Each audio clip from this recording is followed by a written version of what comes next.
Good day, ma'am and sir. Thank you for giving me a chance to introduce myself in your family and hope that you're in good condition while you're watching my video.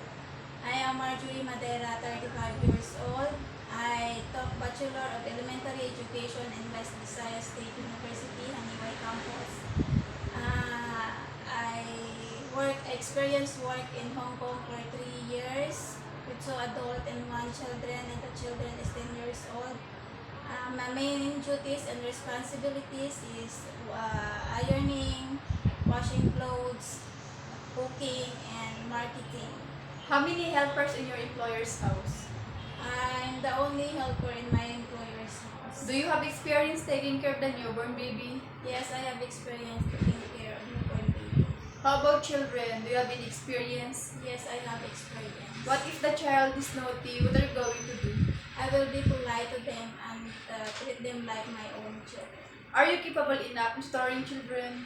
Yes, Can you give me a sample of nursery song? I love you, you love me.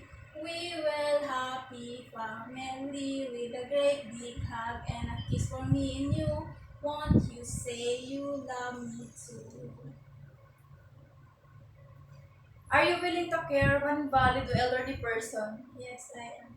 What if you feel homesick? What are you going to do? I will be concentrate to my work. What if your employer is strict and demanding? What are you going to do? I will be polite and follow the rules and regulations.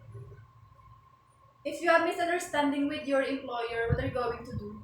I will be sorry. I will say sorry to them and ask them the rules and regulations. Do you mind your holiday will not be scheduled Saturday and Sunday? I don't mind. It depends to my employer. Why do you want to work in Hong Kong again? I want to work in Hong Kong again because I want to finish my house and to help my family. What is your message to your future employer? Hello, sir, madam. I know it's for you to select a new domestic helper. I'm here applying and hoping that you will select me as your domestic helper. And I will promise I will finish my contract and treat your family as my family too.